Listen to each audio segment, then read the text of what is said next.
Măcar am găsit locul de campat. Dacă nu prin ceva pentru noaptea asta, aici verde lângă râu. Așa că de băițe nu o să ducem lipsă. Sper că de ale... încă mai am oricum apă, mâncare. Dar da, sunt aproape de civilizație. Of, ce aventuri!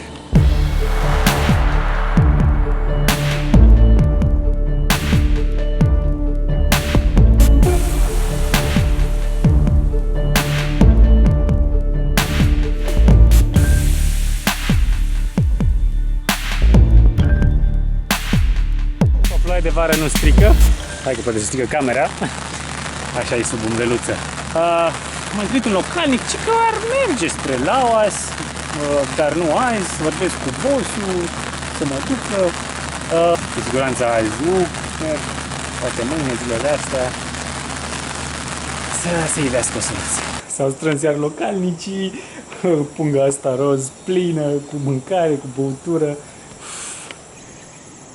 Vreau cumva să vorbesc cu șeful de pe aici, care e exact situația cu drumul. Până la urmă, că n-ar fi un pod, ar fi un drum,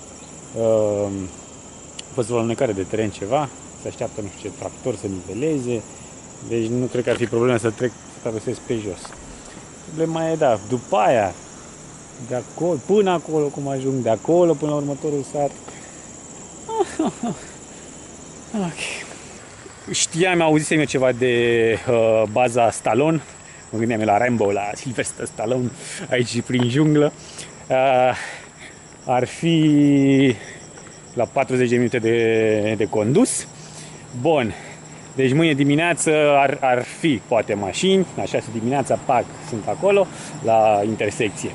De la Stallone, acum să văd exact, de la Stallone-ul ăsta până la unde e drumul avariat, ar fi, nu știu, vreo oră de condus, mai mult, mai puțin. Asta înseamnă cât o fi pe jos sau poate prin o mașină.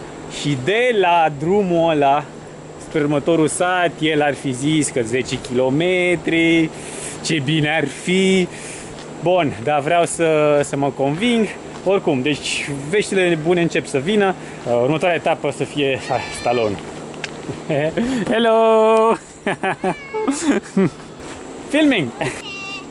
Say hi! My name is Angeline. Angeline, and your name is? My name is Leticia. Leticia, nice to meet you! Okay. Bye-bye! Mi-a dat un nene pe care l-am întâlnit și ieri. Mi-a dat niște prăjiturici și sucuri și am vorbit în spaniolă pentru că el a trăit un an în Africa, în Guinea Ecuatorială și m-a întrebat, a luat în spaniol? Oh, muy bien, muy bien!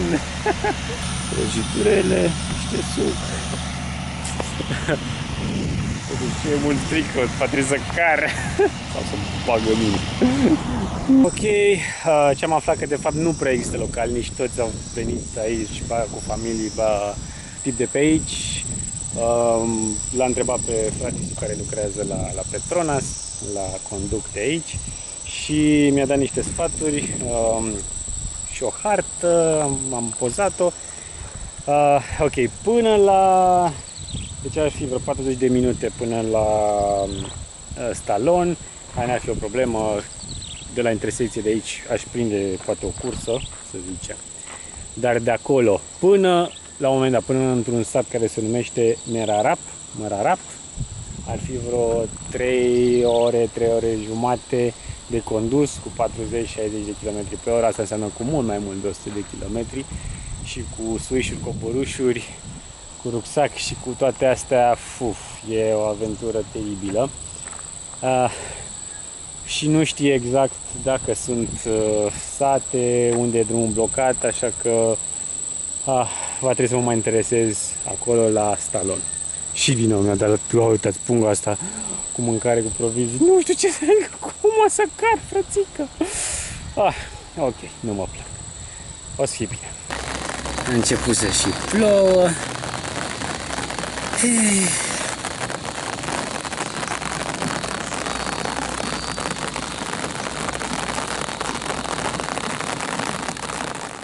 Uite, uite cum se ridică ceața pe la 7 dimineața. Și tot aștept, e deja 7-a zi. Acum o săptămână am plecat din satul Licioc. Și iată-mă aici, în Săbaian, în drum spre Stalon. Să vedem ce va urma. Ok, mergem spre Stalon, am prins o camionetă. Merg la vânătoare cu pușcă. Am prins. S-au oprit băieții aici la o mentenanță la buldozer. Mai avem un pic până la baza Stalon. Uite, mai vine o mașină. Ideea că nici ei nu știu exact, că nu sunt localnici. Unii zic 3 ore, ei zic 7 ore de condus de la Stalon până Mărarap. Dacă ar fi așa, imposibil. Deci se merge pe drumul ăsta.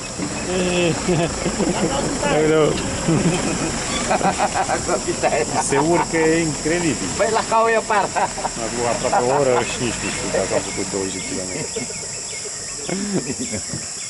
Cu Bill, care lucrează aici, o să mă ducă un pic cu mașina și până la urmă am aflat, dar sunt 3 ore de condus. Asta înseamnă că mă pot aventura pe jos. Îngerul meu pe ziua de azi, el este Mel, care este șef aici la baza din Stalon. M-a dus mulți kilometri până aici unde nu se mai poate trece cu mașina. M-a salvat de un drum de Mercedes, o grămadă.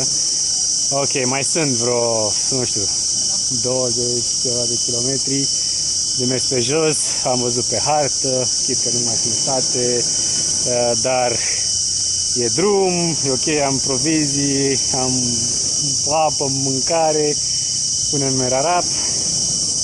Soare e, să tot fie norilor plecați.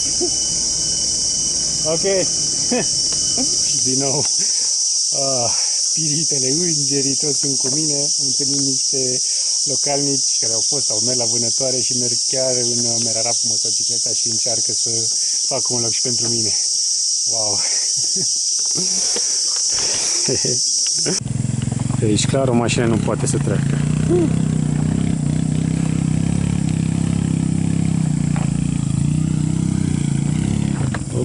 Op.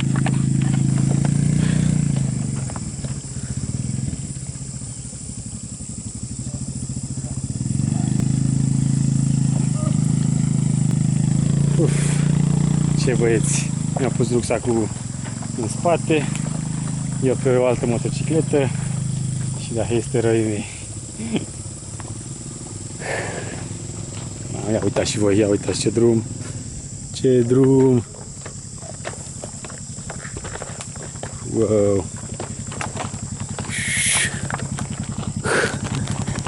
Am ajuns în cele din urmă Merarap, wow! Eroii mei, îngerii mei, cu Ronald? Ronald? Yes. And? Jackie and? Nicky. Thank you so much. You're my heroes today. Yes. Și ce interesant, mai trece o vale, un deal de un alt grup etnic. În Sarawak cei mai mulți sunt Iban, am mai dat de Pănan. Pe aici sunt ceva de gen Lung Bayan. Atât de mare varietate, diversitate. Culturi, limbi, obiceiuri, mâncăruri diferite. Asta e interesant la Malezia, Indonezia. La fix că tocmai s-a înorat, n-am trecut prea mult timp, am prins o mașină până în următorul sătul cu Agan. Yeah, Agan. Cu Agan. So we are heading to Long Sukang. Long Sukang. Yeah. Terima kasih. Thank you. Welcome. Just on time with the rain. Uite aici cu găinușa.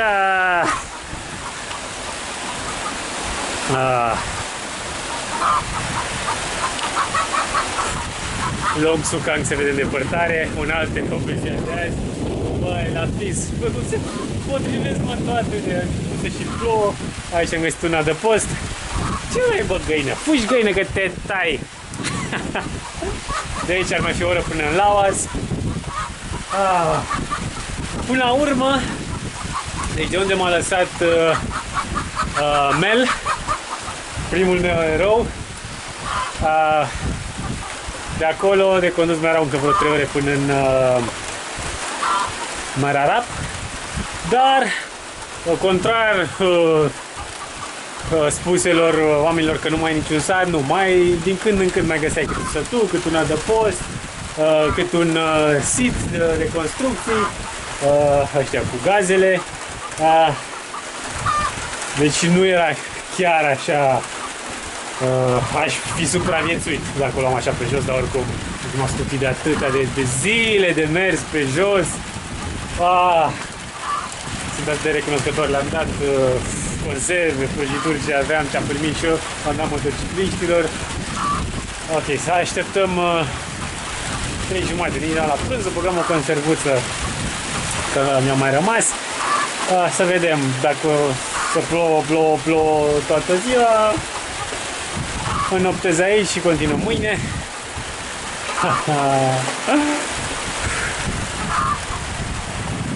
Asta da, pentru că am răzbit jungla.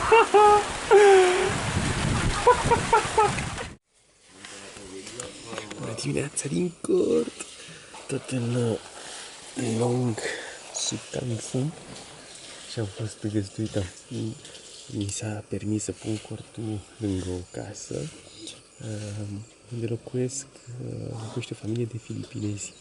3 frați, un văr și tatăl lor. Mi-a dat să mănânc, oameni minunați.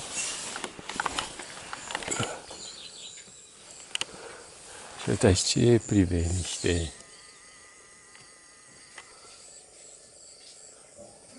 Cuțu! Am găsit un loc la umbră, deocamdată, acum iese soarele. Și azi e ziua cea mare. Mă îndrept spre Laos, nu o să intru în oraș, mă îndrept spre granița cu Sabah, Sindumiri, parcă se numește localitatea de frontieră.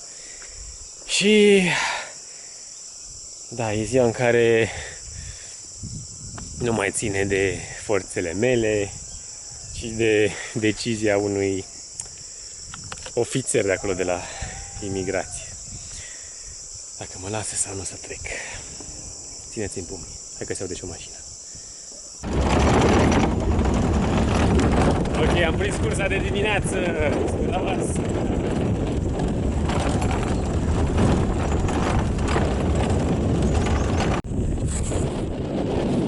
Și aici e cumva intersecția, duce spre Laos și aici spre Sindumin. Mamă, ce cald e!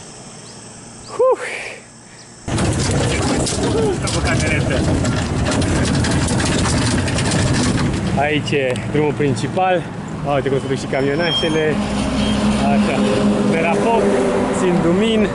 Merapoc e localitatea de frontieră în Sarawak, Sindumin, Sabah. Doamne ajută, hai, să trecem cu bine. Bye bye! De 27 de kilometri până la graniță. Am luat-o pe jos. Chiar dacă e absurd să port masca așa, sunt singur pe drum. În schimb am văzut că trec mașini, nu oprește nimeni, măcar să vadă că am mască. Bă, înțeleg ăștia cu mașina normală, da, nu. Dar ăștia cu camionetele, frate. Păi, ce costă, mă, să mai am în spate? Mă rog, nu e judecăm. Dar totuși... hai, mult a fost, puțin a rămas. Și azi e ziua care se dă verdictul. Problema e că mergând așa pe jos, a oprit o mașină, dar mașina poliției.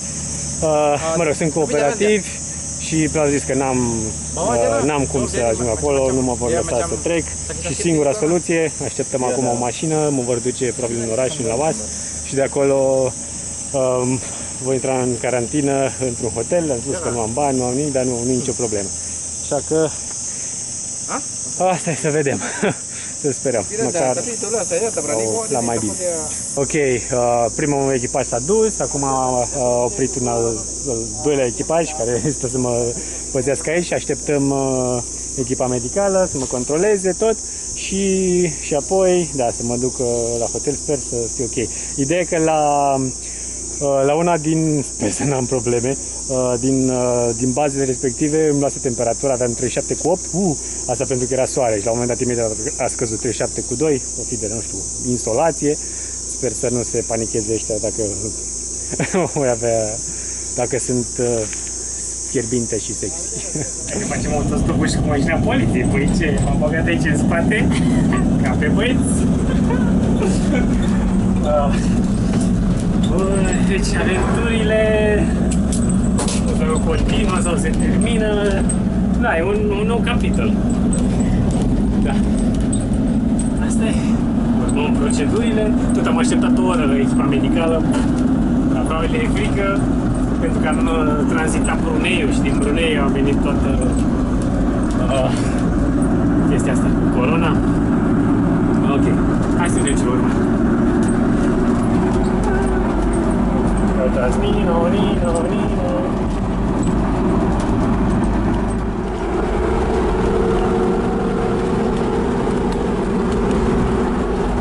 Foi așa cu sirena.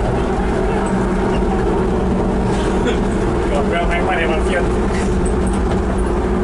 Ok, ne aflăm acum la screening, la întrebări, unde am fost, să-mi ia istoricul călătoriei, întâi poliția, acum echipa medicală și pe probabil urmează să vedem, să-mi ia febra și altele. Am auzit că până la urmă că dacă stau la hotel să fie pe răspunderea mea, am zis că zic că nu, să vedem ce va urma. Și odată ăștia seama că poate sunt prea sărăntoc și mă trimit la frontieră. Ok. Mi-a dat și de mâncare, prăjituri, ușându-și. Zic că nu mă pot lăsa să trec.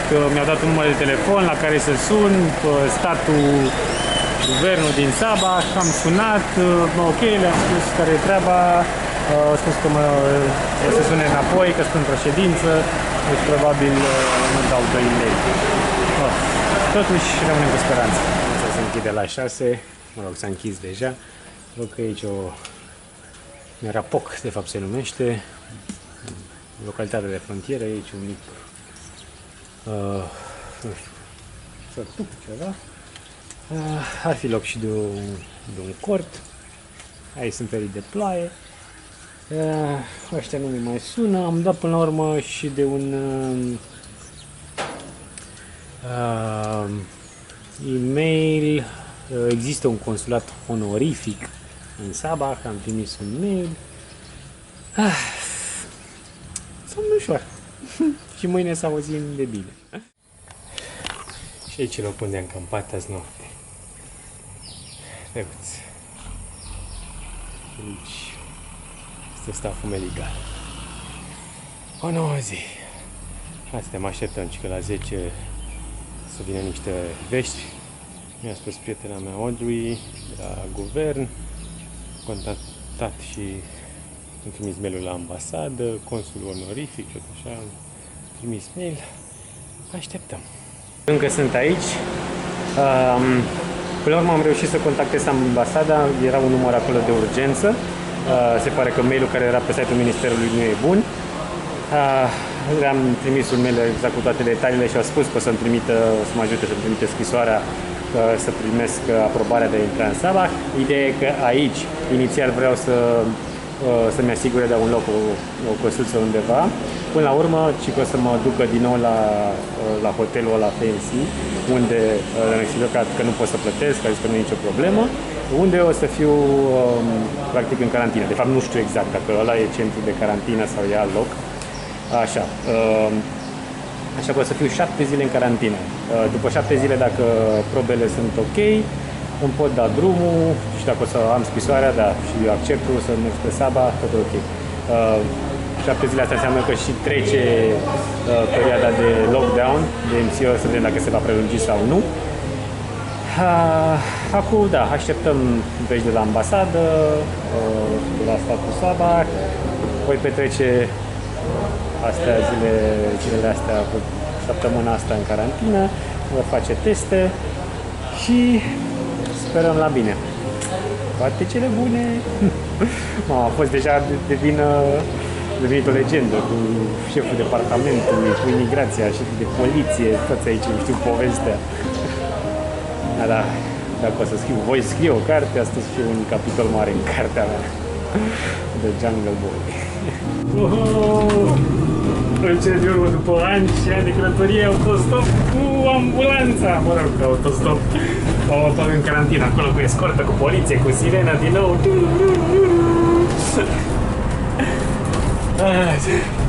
Aventura continuă. Prima dată în ambulanță. Am mai fost eu cu mașini de spital, dar ambulanță, prima dată.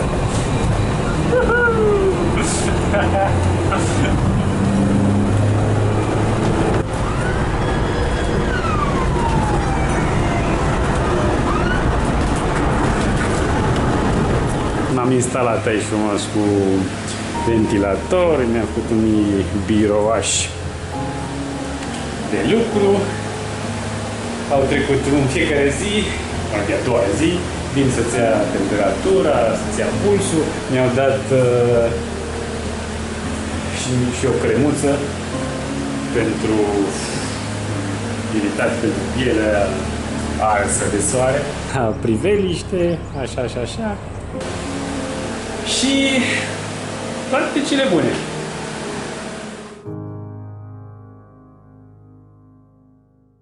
Așa, ne jucăm de carantina. Păi sunt în carantină sau nu? Unde mă mută? Ce fac? Mă rog, sper să fie vești bune. Eu știu, n-am primit până acum niciun răspuns că am acceptul să mă duc în Saba. Nu știu. Hai să vedem. Și uite, m-am ajuns la o altă reședință, aici o casă a guvernului, sunt la graniță între Sarawak și Sabah, unde, repet, unde vreau să ajung, unde mă așteaptă prietena mea. Sunt, mă rog, condițiile nu sunt cine știe ce, n-am pretenții. Aici e și o bucătărie, o baie, așa și așa. Acum am spus, nu contează. Ideea este că sunt o minge de ping-pong. Am uitat așa, Sarawak, statul unde mă aflu eu acum, care ține de Malaysia, nu mă vrea, nimeni de fapt nu mă vrea, nu vrea să aibă responsabilitatea mea și vor să mă trimită în Kuala Lumpur, în peninsulă, în capitala Malaysiei. E un zbor pe 30, deci în 6 zile. Dar ideea este că am doar 3 zile să primesc scrisoarea de accept să intru în Sabah, căci atunci se va procura biletul. E o căcănărie, așa, canapa. Deci sunt clasat stânga-dreapta, stânga-dreapta. Asta e, când depinzi de cineva, asta în viață, nu trebuie să depinzi de nimeni. Să fii independent, pe picioarele tale, asta am și spus. Am răzbit jungla, munți, natură. Când e vorba de birocrație, de oficialități, n-ai ce face. Am spus că azi e prima zi de Ramadan. Bine că măcar primez mâncare. Nu ținem post. Bună dimineața! Asta e parcursul meu. Spre deosebire de hotel, măcar aici am acces frumos la curte, natură, am o juveverițe, e ok.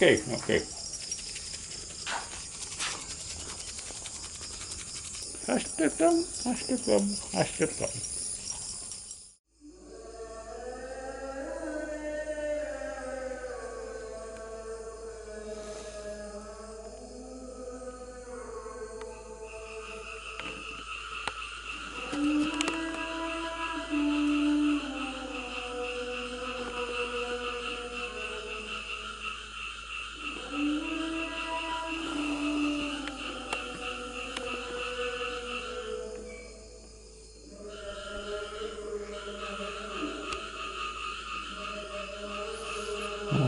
Sună de junglă.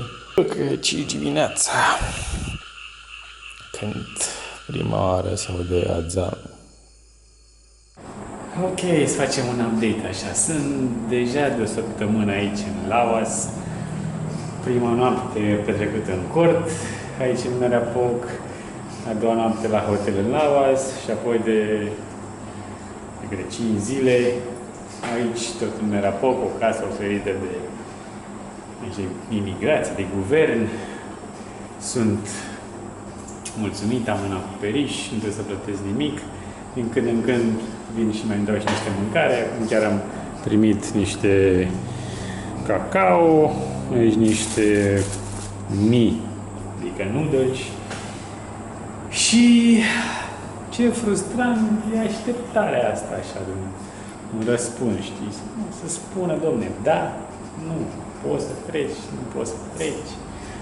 Bine că, da, inițial cei de aici din Sarawak vreau să mă oblige să mă trimită direct în Kuala Lumpur, unde am ambasadă, nu știu acolo ce fac. Probabil la insistențele consulilor, ambasadei, mă țin aici până primesc un răspuns. Ideea e că, da, de acolo nu se primește diplomatic, așa ar fi omenește, măcar să dai un răspuns la scrisori, la mail-uri, la tot. Să zici, ok, da, am luat la cunoștință, vom reveni cât de curând cu un răspuns. Nimic. Dar o să fie bine. Nu e prea plăcut când aștepți așa un răspuns și băia de acolo, ălora de sus, nu prea le pasă de tine și vor să scape de tine. În schimb, e plăcut așa când cei de aici își dau interesul și autoritățile care medicale, tot, poliție, imigrație, toți cei cu care am intrat în contact, da, au fost săritori. Și acum așa, din când în când, mai primesc la vine câte cineva și mi-aduce ceva de apă, ceva de mâncare, cei de aici, din Sarțe, șeful aici, localități, comuni, ce-o fi, de la poliție, la imigrație. Da, sunt oameni de treabă.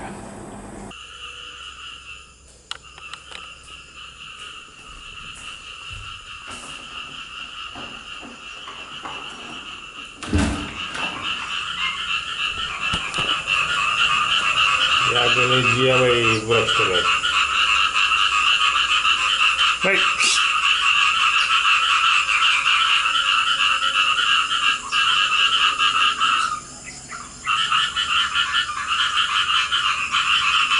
Gălăgia! N-am treabă, frate. Băi, toată noaptea, bă. Gălăgia, ia.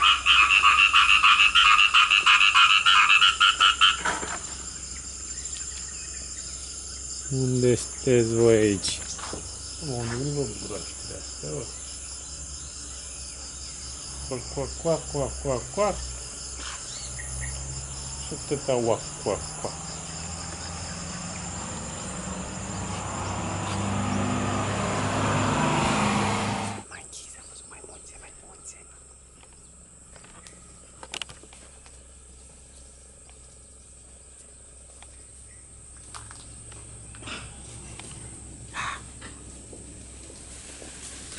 Unul mic.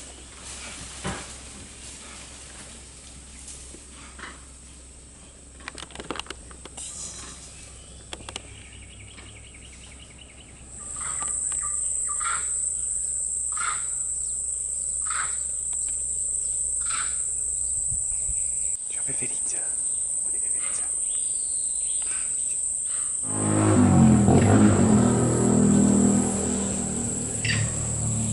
Bună dimineața! Chiar mă întrebam la un moment dat, mai ales prin junglă, păi ce mi-ar trebui, mă, mie să-mi car tableta asta? N-am folosit-o deloc, mă gândeam că la un moment dat o să fiu capul un proiect voluntar, o să stau mai mult timp într-un loc. Nimic. Dar, ia uite la ce e bună! Drăguță oglindă, nu?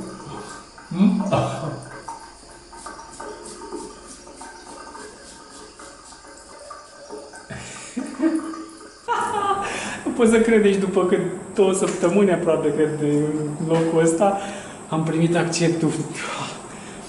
Și n-aș fi crezut, pentru că surse neoficiale de la, nu știu, minister, mi-a spus Audrey că da, mi-au refuzat, dar nu s-a trimis nimic oficial și acum, da, am primit, pot să intru în Saba.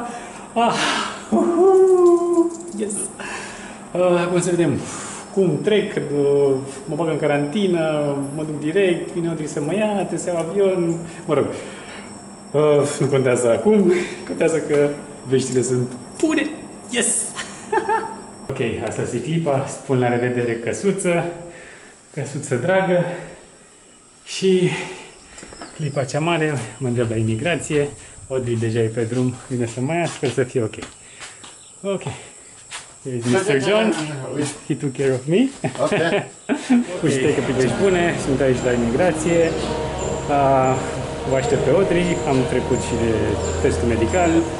Cum am petrecut deja mai mult de 14 zile în autoizolare, nu voi fi pus în carantină într-un spital în Savac, ci tot autocarantină în apartamentul ei. Așa că, ok, în 10 minute ajunge, chiar cea mare a venit. Azi voi intra în Savac.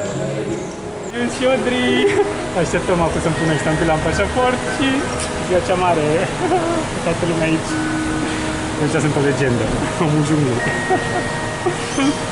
Pupici! Libertate! Mă rog, aproape, că merg acum în carantină, 14 zile, dar carantină din astea să te fie, alături de cineva drag. Ok, vedeți clădirea asta? Aici trăiește bossul din Sabah. De aici am primit eu aprobarea. Treci șeful. Și mai un pic și ajungem acasă. Acasă aici, mă rog, Malaysia, acasă la România, nu știu când o să ajung. Să vedem, mai am o lună de viză. Să vedem cum e situația, găsesc zboruri, nu găsesc. Dar până atunci, profit de bine. Chiar m-am întrebat dimineața asta, băi, dacă eram într-o țară unde nu se vorbește engleză deloc, cum ar fi fost situația mult mai grea. Dar tot e boi.